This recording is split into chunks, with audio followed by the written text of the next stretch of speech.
Hi friends, welcome to మీరు చూసారా channel. నేను మీ జ్యోతి. మాది సబ్బవరం అండి, ఆంధ్రప్రదేశ్లోని అనకాపల్లి జిల్లాలో ఉంది.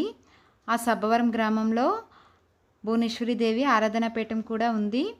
కాబట్టే మేము ఈరోజు ఆదివాసానికి బయలుదేరామండి. 41 రోజులకి ఒకసారి మాత్రమే ఈ అమ్మవారి దర్శనం జరుగుతుంది. ఆరాధనా పీఠానికి బయలుదేరినప్పుడే ఇక్కడ అన్నీ దొరుకుతాయండి. కొబ్బరికాయలన్నీ ఇక్కడే దొరుకుతాయి. తీసుకొని అమ్మవారిని దర్శించుకోవడానికి వెళ్తున్నాం. సృష్టికి మూలం ఆదిపరాశక్తి అయితే ఆ ఆదిపరాశక్తి అంశల్లో ఒకరేనండి ఈ భువనేశ్వరి దేవి. ఈమె స్వయంభూగా వెలిసిల్లారు. భువనేశ్వరి దేవి ఆరాధనా పీఠానికి వెళ్తున్న మార్గంలోనే మనల్ని ఇక్కడ బైక్స్ని పార్క్ చేయమంటారండి. లేదు, కొండ మీదకి మనం బైక్స్తో వెళ్ళాలంటే ముందుగానే ట్రస్ట్ సభ్యుల చేత పాస్లను స్వీకరించాలి. అలా స్వీకరించి దాన్ని చూపిస్తే మనకి పైకి బైక్ని తీసుకువెళ్ళడానికి అవకాశం ఉంటుంది. ఇక్కడే బైక్ని పార్క్ చేసి అమ్మవారి దర్శనం కోసం గుడి లోపలికి వెళ్తున్నాము. ఇక్కడ చాలామంది భక్తులు తెల్లవారుజాము నుంచే అమ్మవారి దర్శనం కోసం వేచి ఉంటారండి. ఇలా వెళ్తూ మార్గమధ్యలోనే మనకి ఇక్కడ ఉండి కనిపిస్తుందండి. ఇక్కడ అమ్మవారి ముడుపులు చెల్లించుకునే భక్తులు ఇందులోనే అమ్మవారి ముడుపుల్ని వేస్తారు. అమ్మవారిని దర్శించుకునే క్రమంలోనే మనకి ఇక్కడ కనిపిస్తున్నారు కదండి, ఈమంది రామచంద్రరావు గారు. ఈయనే ఈ భువనేశ్వరి దేవి సంస్థాన స్థాపకులు. ఓంకారేశ్వర ఋషి స్వప్నఫలంతో మణిపురం గిరి శ్రీ భువనేశ్వరి దేవి ఆరాధనా పీఠంగా విరసిల్లింది. 41 రోజులకి ఒకసారి మాత్రమే ఈ భువనేశ్వరి దేవి దర్శన భాగ్యం మనకి కలుగుతుందండి. కాబట్టే తెల్లవారుజాము నుంచే భక్తులు తండోపతండాలుగా ఈ అమ్మవారి దర్శనం కోసం వస్తూ ఉంటారు. చాలా నమ్మకమైన తల్లి, ఏం కోరుకున్నా వెంటనే జరుగుతుందండి. మనం ఏదైనా మన కోరికని ఆకు మీద రాసి అమ్మవారికి పూజ చేస్తే అది మరో 41 రోజుల్లో ఆ కోరిక నెరవేరుతుందని ఇక్కడ భక్తుల విశ్వాసం అండి. కాబట్టే ఎక్కడ లేని జనమంతా ఈ అమ్మవారి దర్శనం కోసం ఎన్ని పనులున్నా వదిలేసి అమ్మవారిని దర్శించుకోవాలని వస్తూ ఉంటారు. ఈమెని ఇలా 41 రోజులకి ఒకసారి కన్నుల పండుగగా చూసుకోవాలని భక్తులందరూ ఆశపడుతూ ఉంటారండి. విశాఖపట్నానికి సుమారు 50 కిలోమీటర్ల దూరంలో సబ్బవరం మండలం ఆరిపాక పంచాయతీ యాతపాలెం గ్రామం చెల్లయ్యమ్మ తోటలో ఈ భువనేశ్వరి దేవి స్వయంభువుగా వెలసిల్లారండి. ఈ అమ్మ ఏం కోరుకున్నా వెంటనే నెరవేరుస్తుందని ఇక్కడ భక్తుల యొక్క విశ్వాసం. కాబట్టే ప్రతి ఒక్కరూ కూడా అమ్మవారిని దర్శించుకోవడానికి ఎన్ని పనులున్నా ఎంత కష్టమైనా దర్శనం కోసం వేచి ఉంటారండి. ఇలా అమ్మవారిని మేము కూడా దర్శించుకున్నాం. దగ్గర నుండి అమ్మవారికి అభిషేకం కూడా చేశామండి.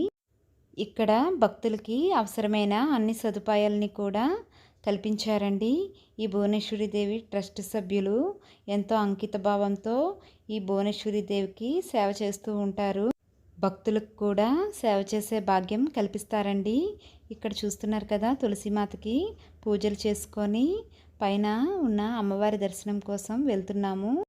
41 రోజులకి ఒకసారి మాత్రమే భువనేశ్వరి దేవి దర్శన భాగ్యం మనకి కలుగుతుంది. మిగిలిన సందర్భంలో ఎప్పుడైనా గుడిలోనికి వస్తే ఈ అమ్మవారిని దర్శించుకుంటే మనల్ని భువనేశ్వరి దేవి కాపాడుతుందండి. చూస్తున్నారు కదా, ఈ విధంగా లోనికి వెళ్తే మనకి అమ్మవారి దర్శనం కలుగుతుంది. ఇది పాకలో అమ్మవారిని ప్రతిష్ఠించారండి. ఈమె సంవత్సరం మొత్తం పూజల్ని అందుకుంటూ ఉంటారు. మనం ఇక్కడ పూజిస్తే భువనేశ్వరి దేవి పాము రూపంలోనే ఈ గుడి ప్రాంగణం చుట్టూ సంచరిస్తూ ఉంటారండి. ఇక్కడ కుంకుమ పూజలు కూడా చేసుకోవడానికి భక్తులకు అవకాశం కల్పించారండి. అమ్మవారిని మన చేతులతో ఇక్కడ పూజించుకోవచ్చు. పంతులు గారు మన గోత్రనామాలతోనే పూజలు చేస్తారు. ఇక్కడ ప్రతి ఒక్కరు కూడా ప్రశాంతంగా కూర్చొని అమ్మవారి జపాన్ని పఠిస్తూ ఉంటారండి. చూస్తున్నారు కదా, ఈ ప్రాంగణం మొత్తం అమ్మవారి నామంతోనే మారుమరుగుతుంది. ఈ అమ్మవారిని మీరు కూడా దర్శించుకోండి. పూజ పూర్తి చేసుకొని పైకి వస్తే మనకి ఇక్కడ ఒక చెట్టు కనిపిస్తుందండి. ఇక్కడ కోరిన కోరికలు నెరవేర్చుకోవడానికి ఇక్కడ భక్తులు ముడుపుల్ని కడుతూ ఉంటారు. వారి కోరిక వెంటనే తీరుతుందని వారికి విశ్వాసం. ఇక్కడ గణపతి దేవుని దర్శనానికి వెళ్తున్నాం. లోనికి ప్రవేశిస్తే మనకి వినాయకుడు కనిపిస్తారండి. ఇక్కడ వినాయకుడికి సంబంధించిన అన్ని పూజలు కూడా భక్తి శ్రద్ధలతో చేస్తూ ఉంటారు. ఇక్కడ కూర్చొని మనం ప్రశాంతంగా దేవుణ్ణి జపించుకోవచ్చు. ఈ వినాయకుడి మండపాన్ని కూడా మీరు ఒకసారి దర్శించండి. భువనేశ్వరి దేవి ఆదివాసానికి వచ్చే భక్తులకు అన్నప్రసాదంగా కూడా అమ్మవారి ప్రసాదాన్ని వండి పెడతారండి. ఇక్కడ మనం వెళ్తున్నాం కదా, ఈ మార్గ మధ్యలోనే మనకి మంచినీటి సదుపాయం కూడా కల్పించబడింది. అమ్మవారి ప్రసాదాన్ని కూడా తయారు చేస్తున్నారు. చూశారు కదా, పులిహార అమ్మవారి ప్రసాదం కోసమే తయారు చేస్తున్నారండి. ఇక్కడ అమ్మవారి ప్రసాదాలు ఒక్కొక్కటిగా ఉదయం నుంచే వండుతూ ఉంటారు. మీరు గమనిస్తే మీకు ఇక్కడ చూశారు కదా, అమ్మవారి ప్రసాదం చక్కెర పొంగలి, రాగి సంకటి కనిపిస్తుంది. ఇవి అమ్మవారి ప్రసాదంగా గోమాతలను కూడా ఇక్కడ పూజిస్తూ ఉంటారండి. ఇక్కడ మనం వెళ్తుంది అమ్మవారి యొక్క దర్శనం కోసం. అమ్మవారు భువనేశ్వరి దేవి ఏంటంటే పాము రూపంలో ఇక్కడే సంచరిస్తూ ఉంటారండి. ఆ పుట్ట దగ్గరికే మనం ఇప్పుడు వెళ్తున్నాం. ఈ అమ్మవారి పుట్టలోనే మన భువనేశ్వరి దేవి పాము రూపంలో ఉంటారండి. ఇక్కడ భక్తులు భక్తి శ్రద్ధలతో అమ్మవారి కోసం మట్టి పాత్రల్లో పాలు నింపి పెడతారు.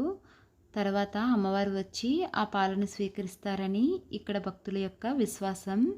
మరి మీరు కూడా ఆంధ్రప్రదేశ్లోని అనకాపల్లి జిల్లాలో ఉన్న సబ్బవరం మండలంలో ఉన్న ఈ భువనేశ్వరి దేవి అమ్మవారిని దర్శించుకుంటారని ఆశిస్తున్నానండి.